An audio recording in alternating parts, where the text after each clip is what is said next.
Welcome to another episode of Plastic Surgery Uncensored. I'm your host, Dr. Rady, and boy, do we have a show for you.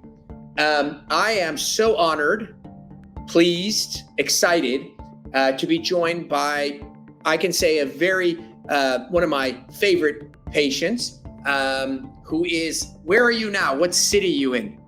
I live in Seattle now. Seattle, right. Yes, of course, sleepless in Seattle. Jenna, who is a patient of mine now for almost 4 years. And she has been so kind and offered to come on the show. As all of you know, the shows are so much more informative when I have someone on that has experienced what we're discussing.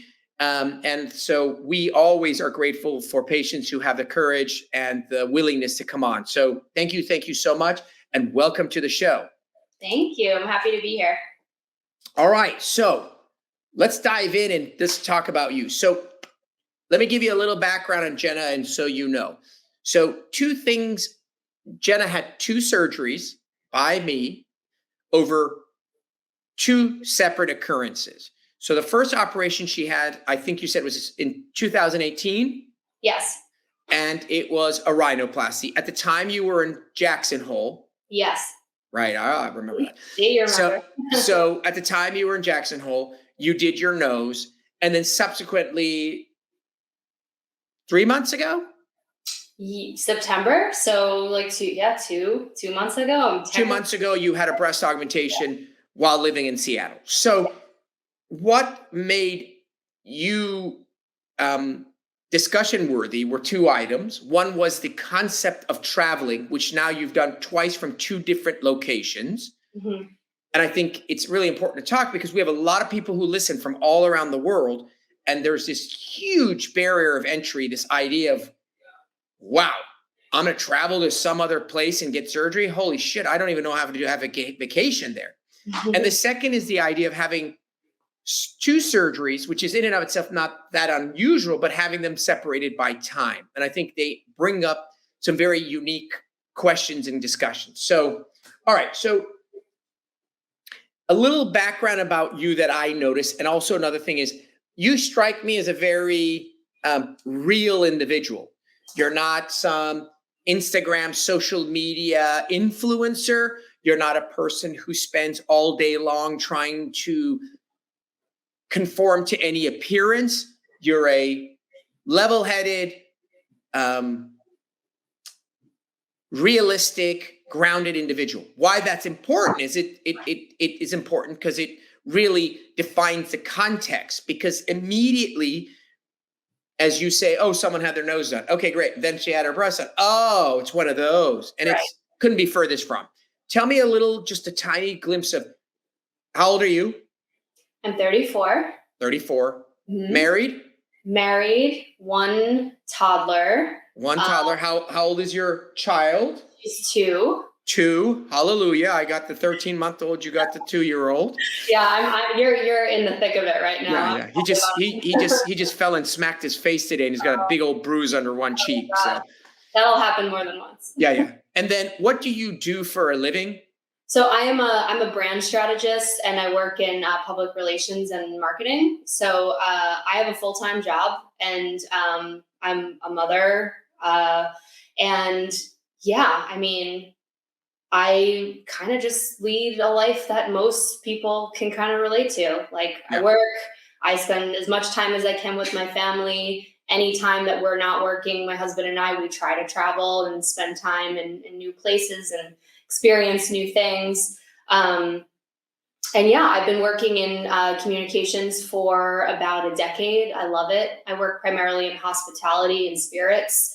And yeah. Okay. So what that means is that you're a regular person. So then the stuff that comes from your discussion should apply to most people. That's the point of that. You're not some social media influencer with 3 million followers whose ass is on social media every day. Okay. So let's dive in on the concept of travel. Okay. Because I think that's really a huge topic. And the reason why it's a huge topic is as follows. My philosophy is when doing significant things in life, which I consider surgery to be one of them, go to wherever is the best place that you can get whatever you need done. 100%. The end. There is no and ifs or buts about it. You're not going to into a podcast episode. You're not going to say it's good enough or it's all right. It isn't a car. It isn't a bicycle. It's surgery. So if you are lucky, and after you've done your homework, you identify a provider who is close and or local, hallelujah. That's amazing, because there is absolutely no question, no doubt that if you can get equal care down the street as you can across the globe, you absolutely want to stay home. It is less expensive, more convenient, blah, blah, blah.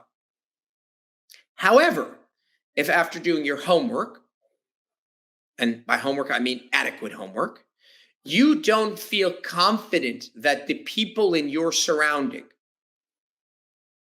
I am in Wichita, I am in some tiny remote place, I am in a major city, it doesn't matter. If you don't feel comfortable that the people surrounding you are capable of executing the surgery you want to the level of your desire, then it would be irresponsible and foolish for you to just drive down the street because it is convenient. You must do one of two things. Either forget about it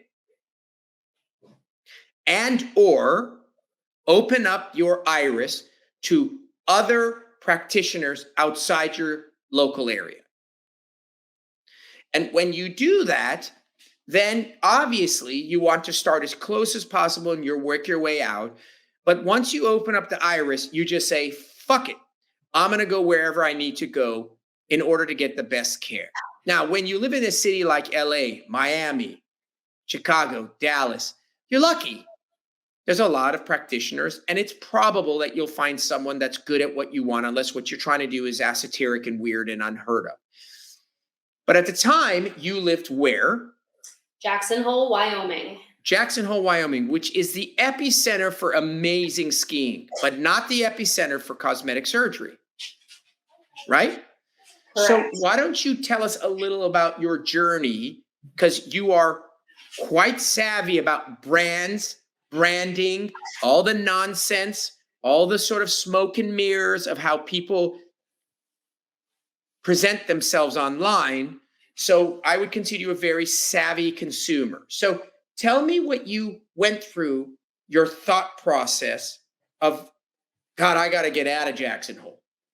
Yeah. So I think when I started researching, somebody to go to for this procedure, I think I spent almost a full year actually researching and looking into different practices. And I kind of cast a wide net from the beginning because I was like, well, I'm definitely not going to find someone in Jackson Hole.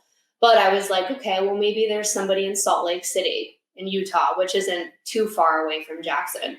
And, also beyond that net that I was casting, I was also being a little bit more specific about what I was looking for too. So it wasn't like certified plastic surgeon near me. It was rhinoplasty specialist. I wanted to make sure that I was looking for someone who, didn't just do tits all day long, actually knew how to do noses, and then what that doctor's particular style looked like, because I also saw that with a lot of practices that I was looking into that, a lot of the doctors had a style that they sort of went with, especially when it came to noses. It was kind of cookie cutter for a lot of the folks that I had researched and saw. And then, sort of through that research, I also reached out, because social media is a blessing and a curse. I was able to do some sleuthing and find out who were actual patients of these doctors and reached out to people. I literally would DM people on Instagram and say, how was your experience? And I got into some conversations with people who, the doctors would post that they were really happy with their results. And then I would reach out to these people and they'd be like, I'm actually not really psyched about where we landed. Or, the staff was really rude and the follow-up wasn't thorough. There was always kind of, something there that didn't check the box for me.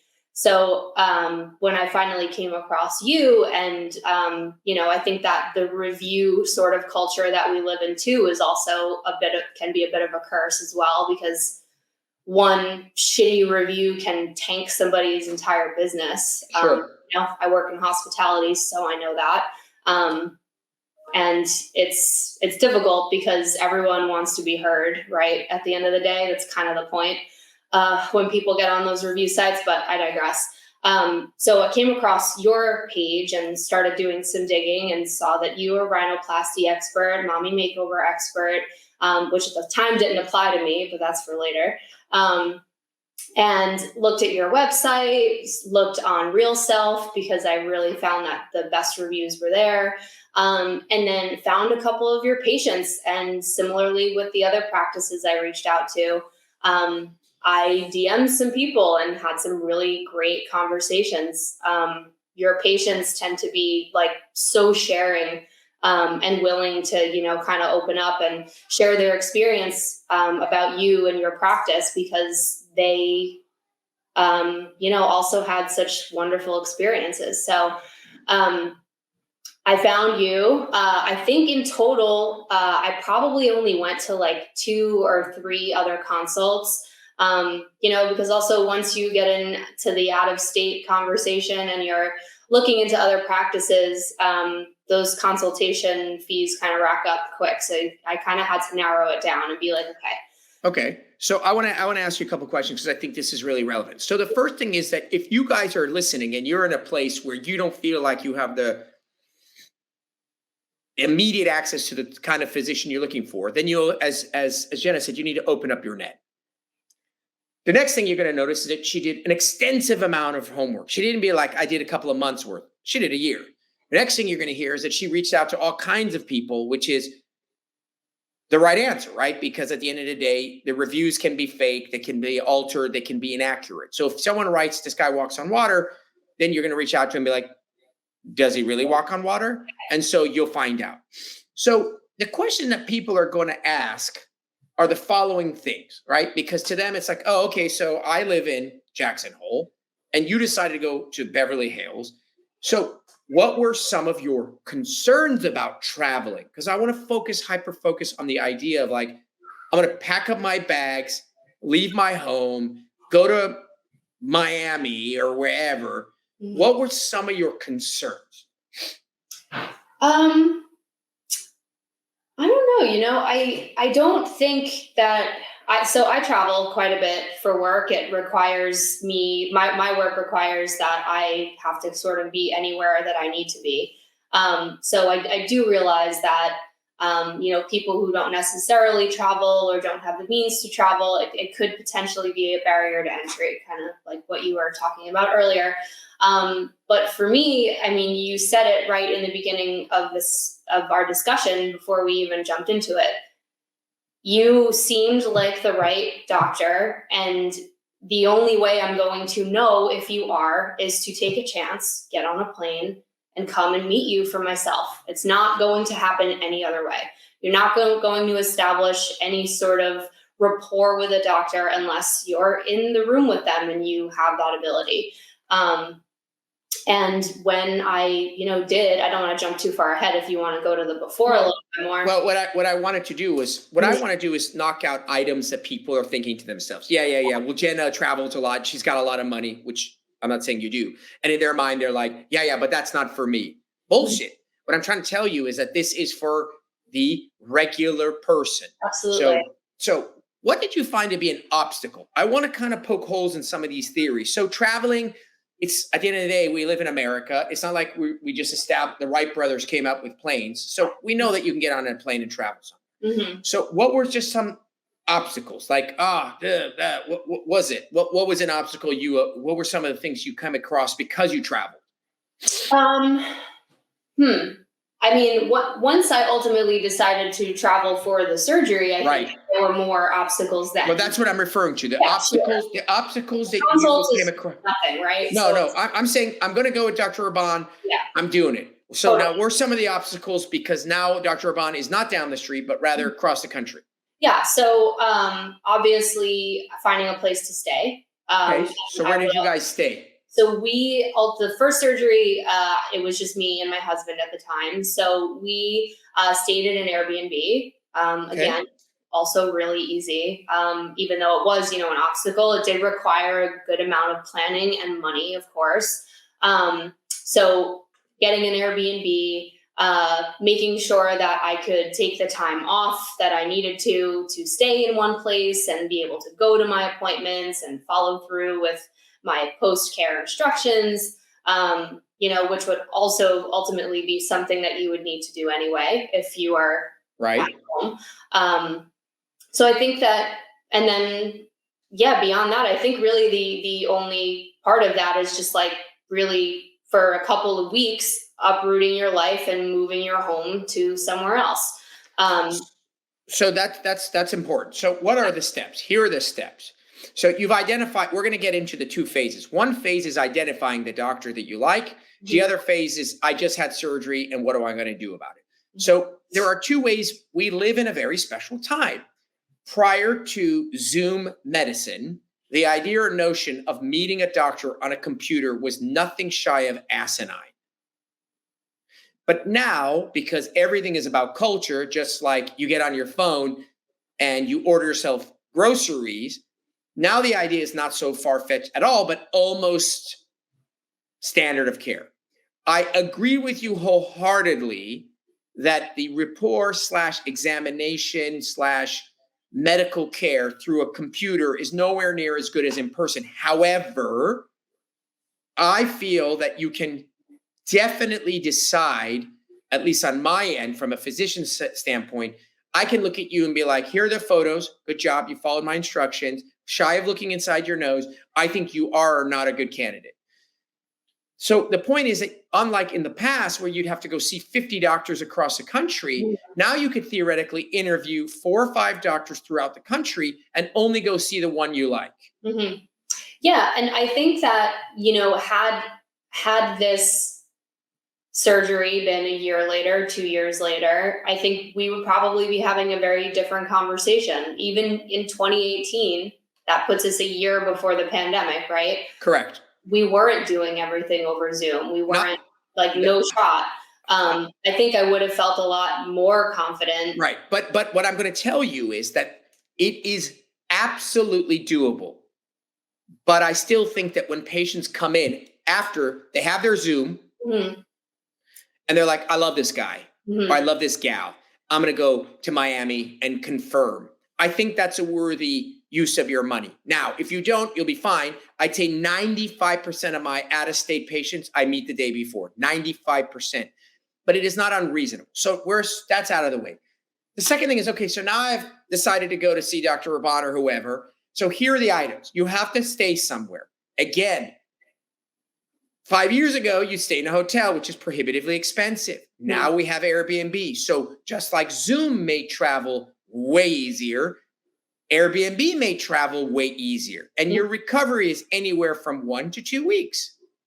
Now, some doctors who don't give 2 shits about you will make your recovery 2 days because they want to make your recovery as convenient as possible so you don't not book. Right. Oh, how long do I need to stay in New York? 2 days. I can leave after a mommy makeover in 2 days? Yeah. No, you cannot.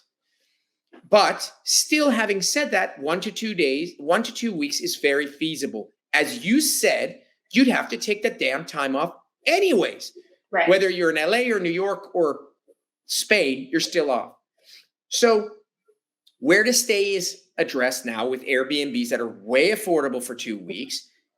The time off you'd have to take anyways. Mm-hmm. And now we're talking about a flight there and a flight back, which isn't all that much, right? So I think as far as it being this foreign concept, which I do think 10 years ago it was much more frightening, maybe not for you, but for a lot of patients, the idea that I'm going to meet some guy on an internet and then I'm going to travel to this random place and get the surgery. Now with these special advances, I think that it's become much more feasible to do. Wouldn't you say? Absolutely. And I also think, just driving home the point that you made before we even started, if you decide that you've found the doctor that is going to work for you, this is not something that you want to save money on. This is like, if you are committing to a surgery like this, or like any plastic surgery procedure, there are, financial commitments that come along with it.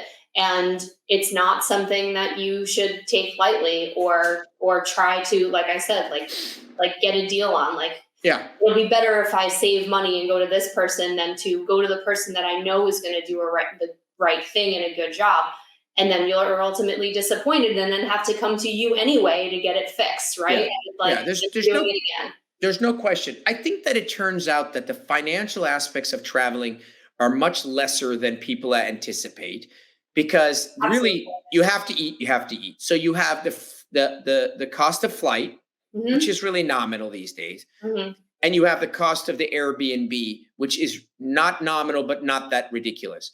So you don't, the time off work you would have done anyway. So Mhm. lost wages you have. And really, there's nothing else. Now, of course, it's a bit more inconvenient in that you couldn't be in your own house. And so if your kids need to this, that, the other, but hopefully you have support system, and your loved ones, your best friend, your sister, your husband, your mother, your friend will come to your side and help facilitate a little of that inconvenience. Mhm. And absolutely, you must come with someone. The Mhm. reason you need to come with someone, at least initially, is nobody wants to have surgery and go back to an Airbnb all by themselves, recovering from any damn surgery. A, because if something goes wrong, you'll be alone. And B, it's depressing. Mhm. Do they need to stay with you the whole time? No, but until you're up on your feet, I think it's highly suggested. Wouldn't you agree? Absolutely.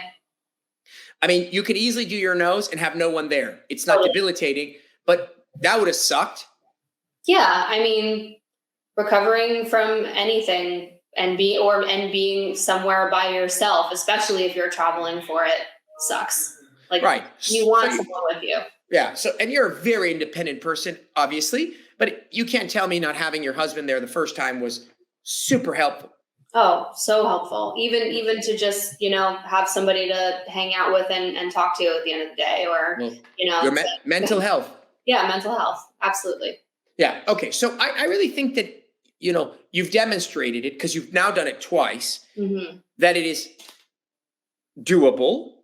It's not financially insurmountable. I didn't say it's not nothing. As you said, the finances are a part of identifying the best individual who will do the best job. Right. The assumption needs to be made that if I pick Dr. X, who's out of town, versus Dr. Y, who's in town, that the money I spent extra to go to Dr. X is less than the money I have to pay for the revision that Dr. Y screwed up. That has to be in your mathematics. Absolutely. Yeah. Okay. I think that was kind of like one of the bigger considerations too. It's like, I don't think, and I'm very much like you in that I'm kind of like a forest through the trees kind of person, right? Where long term, beyond this, what are the implications of going with the wrong person for this? What are the implications of going to someone who's not a specialist because it's convenient? And the financial implications of that and the physical ones are huge. Yeah. So I definitely think that in today's world, I don't want to say it's insignificant, but it's much lesser an obstacle than it ever has been in the history of surgery. So the drive home message is, if you think it can be done better somewhere else, then go. Remember, it's finite. It's 1 week, it's 2 weeks. And the last component, I'm just going to say this as a side, is do not travel somewhere, do your surgery, and then disappear. If you are unwilling or incapable of doing the follow ups, don't go. Yeah. Do not buy a car you will not maintain. So, for example, you came to your damn follow ups. And by coming to your damn follow ups, it meant that I had an opportunity to take care of you. I can meet you on Zoom, but I can't take care of you on Zoom. So, I don't have that many requirements when it comes to follow up, but you come to them. You come for the day, you leave in the afternoon. Mm-hmm. So I think that by and large, highly doable. We'll take a quick break, and then we're going to come back And then we're going to talk about the idea of having these two surgeries separated by 4 years and what it meant in terms of the way it changed the way you see yourself and the impact the cosmetic surgery had, because you're not one of those people that is very like, you're super even keel and easygoing and don't strike me as vanity has much to do with you. So if you're here a second time, it tells you that the experience organically is so moving and uplifting for you as a person that you felt it would be a positive experience. So let's take a quick break. Let's come back and hear what you have to say. We'll be right back with the second half of Plastic Surgery Uncensored. Welcome back to the second half of Plastic Surgery Uncensored. I stumbled through that. I'm here with Jenna. We're chatting about traveling. We're shifting gears. So what makes your situation a little more special is I have had many patients do their nose and breast simultaneously. Yours was unique in that you did your nose, you went and lived your life, you were a happy camper, everything went well, thank God, you were thrilled with your nose, you had a beautiful baby, I think you breastfed, nevertheless, your breast disappeared, and then knock, knock, hey there, it's Jenna. Hey Jenna, how's it going? I think I have no breast tissue left. My baby sucked the life out of me and I want a breast dog. I can't tell you how much I love when a patient of mine comes back. Remember, usually plastic surgery is one and done. Like we operate on you and then we never see you again. Or I do you a surgery on you and I see 30 years later for a facelift. So it's very lovely to have a patient come back for something else because it speaks volumes. It makes us feel happy. So tell me what it's like to do your first surgery and how it made you feel about yourself, such that when it came time to do the second one, you were like, oh yeah, no brainer. Yeah. Well, the first surgery completely changed my life. I'm not exaggerating when I say that. How? Because it feels like what we were able to, accomplish together was the way I always envisioned myself to look, the way that I always wanted to look.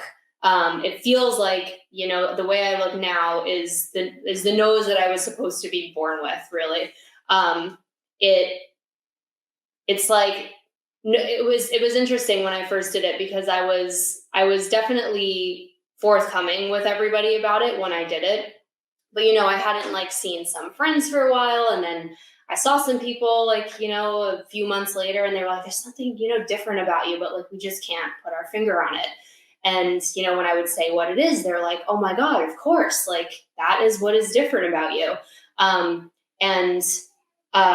My breathing changed. I was able to, breathe for the first time in my life because my nose was all fucked up from the inside, from what you remember. I don't get allergies anymore. I don't have any trouble breathing whatsoever. The results have only gotten better since the surgery initially in 2018. It continues to look more and more natural every day, every month that passes.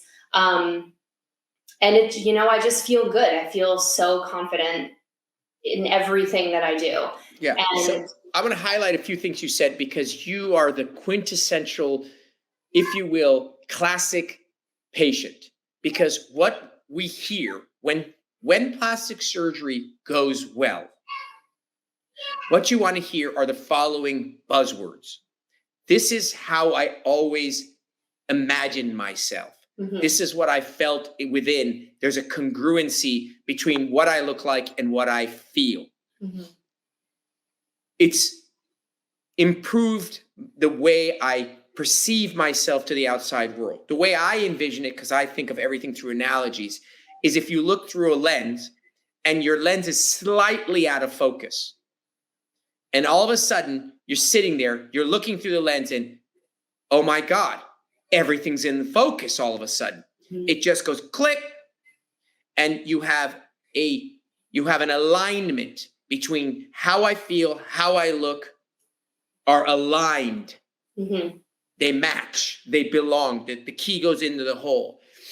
And the breathing in your instance, which is specific to noses now, is a bonus that is almost always lost.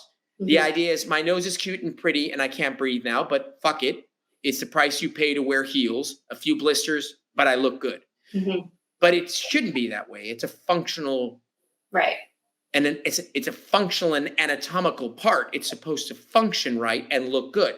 So you had what we pray for every patient, a very positive, uplifting experience, such that when the time came to reconsider, okay, I had a baby, now my body changed.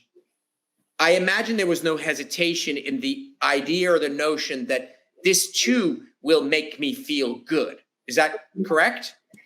Yes, it's correct. I think when I was considering it it obviously cut my search down to zero, because I had such an incredible experience with you. Obviously the surgery is completely different. But I knew going into it that, all of the conversations that we would have together, all of the unknowns from the first time around were already resolved, right? So I knew that we would have an honest conversation about expectations. I knew that your staff was going to be kind and supportive and flexible and just so lovely. And I knew that your surgical team is A+. All of the things that would scare you going into something like this for the first time were not there.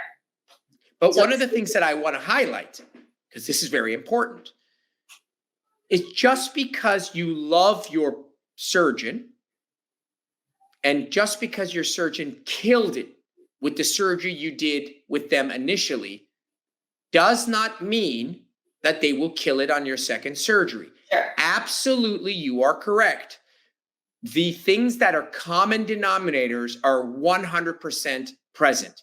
Comfort, familiarity, you already know all those things, 100%. But had you gone to my site, let's say I was an ENT who did noses, had you gone to my site, which I am certain you did, because while you love me and you think I'm wonderful and you love our relationship, you're not going to just blindly come in and do breast surgery, which is unrelated and inconsequential as it applies to noses, without going, all right, let me go through this guy's 257 breast dog pictures, right? Yeah, and I think I should have probably added that context to the beginning of this, was that with you, it kind of felt like for me, like winning the doctor lottery, because I was like, okay, well, I know he's a specialist at noses and he's also a specialist at mommy makeovers. So, I already felt like you were the right person for this next surgery. Because that was clear from the results and from everything else that I know about you, from my research and knowing you. Yeah, which is awesome. And I think it's such listen, it's wonderful. It's amazing. It's so much easier that if your doctor happens to have a knowledge or expertise. But I just wanted to underscore that equally so, if you love because I have patients who come to me and they're like, that have done multiple surgeries with a guy.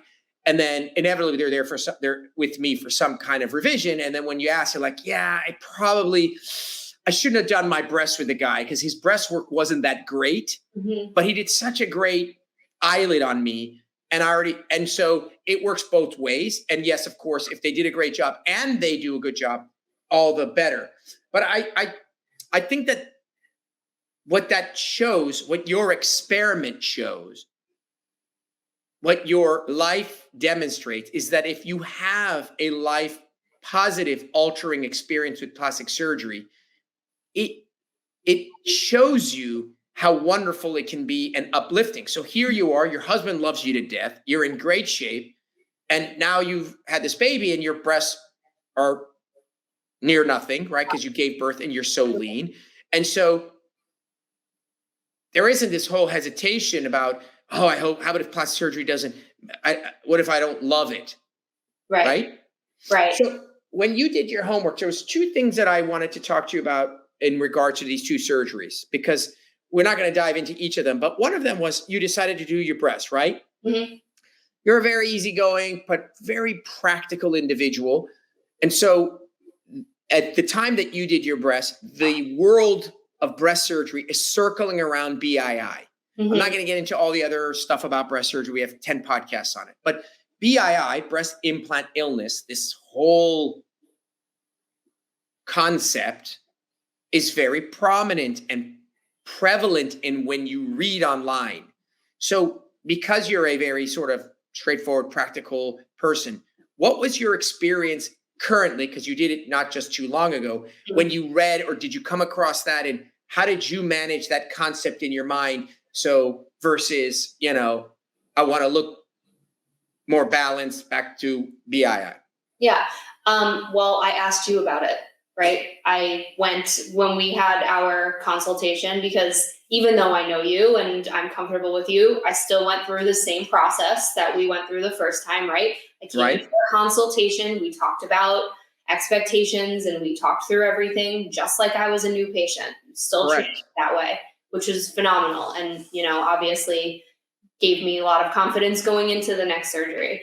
And then I asked about that, and I asked about things like capsular contracture and, the possibilities of BII, and, and just having a conversation with a doctor and somebody who knows about the subject exhaustively, instead of going on the internet and going down a rabbit hole like everybody does when it comes to something like that and scaring the shit out of myself. We had an honest conversation about it, and it made me feel more informed to make the decision that I did. So it wasn't really even a hard one. You make a fantastic point, which I just circled, and which is interesting because a lot of these things are coming up as we're having the conversation. But again, just because your previous surgeon is amazing and lovely and awesome doesn't mean the second surgery should be a curbside.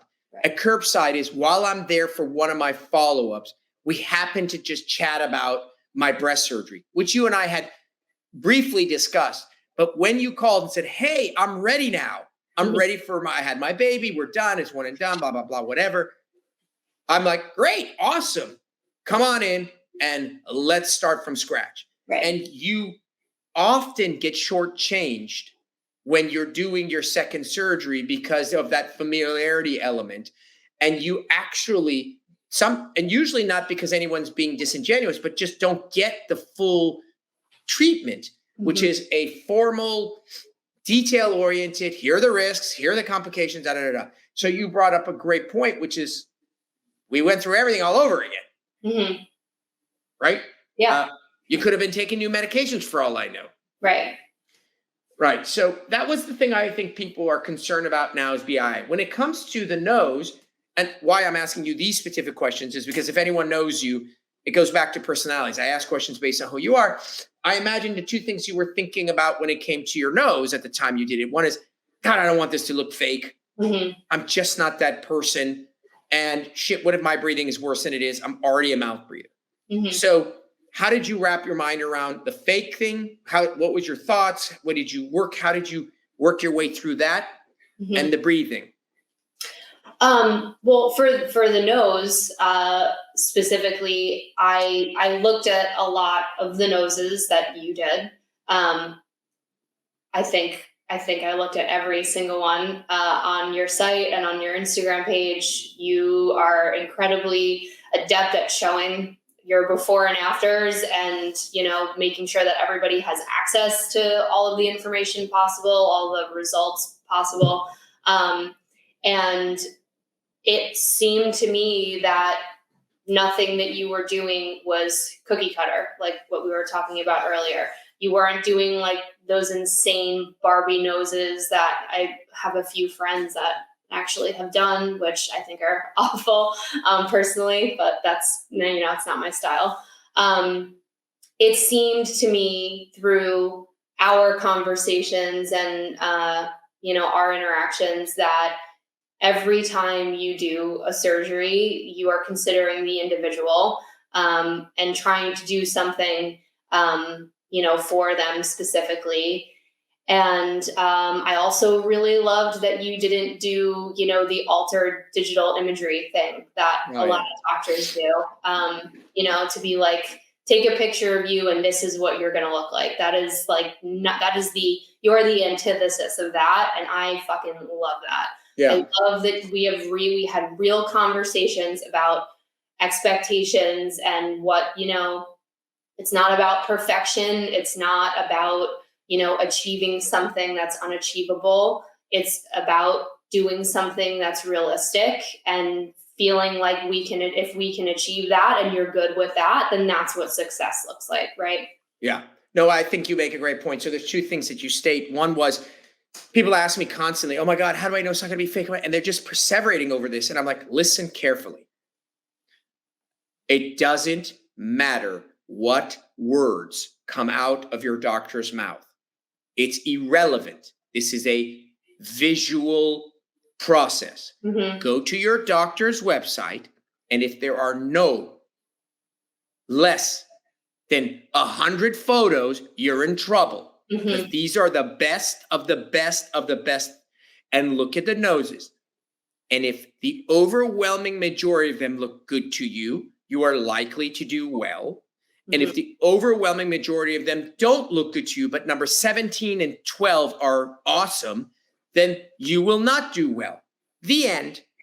It's visual. The doctor looks at you at the end of surgery and says, bellissimo. Oh, I love it. And you would be like, ugh. So you have to look at what they're making and ask, do I like it? Don't go and say, will it be natural? Of course, they're going to tell you it's going to be natural. So you hit it right on the head, which is you should look at everything that's available. If you don't, shame on you. Right. And the last is with this photomorph, which I get a lot of grief for, but I don't give a shit. Yeah. The overwhelming majority of consults in rhinoplasty, I would say 85% of them are using this technology because it's a no-brainer. It's so easy. I can morph it. You see it. It's tangible. It looks sexy. You love it. We did it together. And I don't have to explain shit to you. And then, of course, it all says results may vary. And so I'm off the hook and off we go. Yeah.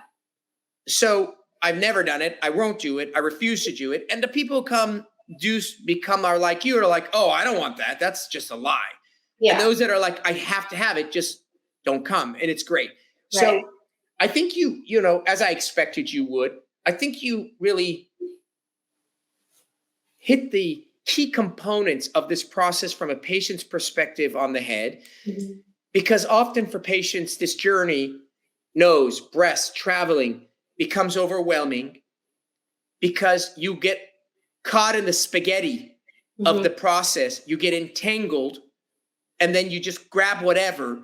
But if you are systematic about it and only focus on the salient few elements, you can very easily navigate this. And at least while you can't guarantee a great outcome, you can highly make it likely. Yeah. And that is by looking at the endless amount of information available to you and making good choices. So it brings me great joy to know that you not only were happy once, but are happy twice over a span of 4 years, over the span of 2 cities, over the span of 2 body parts. Yeah, me too. And we look forward to seeing you for your facelift when you're 60. Oh my God, I hope. Well, if I have to go somewhere, don't you worry. Oh, don't you worry. You have identified yourself as an individual who is vain, and vain means gives a shit about the way you look. And so you never. My mom is 82 and she still wears heels and she still puts on makeup, and you can never take that out of her. It's what you're born with, and that's I care about the way I present myself to the world. So on that note, I think we had a fantastic episode. I greatly appreciate your candor, your courage, and your willingness to be on the show. Hopefully people find your comments and suggestions to be insightful. As always, I hope you enjoyed the show. If you enjoy our show, do what I always ask you to do at the end of every show, which is share this episode and our podcast as a whole with people you love, because you never know who's going to come back from Mexico having had surgery and not told you. And subscribe and download our episodes, because that's how we get credit and exist. And lastly, If you really like the show, go write something nice. We live in a society where the only time we write is if we're unhappy and dissatisfied. Write something nice. We appreciate it. Jenna, it was a pleasure. I look forward to seeing you at one of your follow-ups, and have a wonderful, wonderful weekend. Signing off, Dr. Rady Raban, Plastic Surgery Uncensored.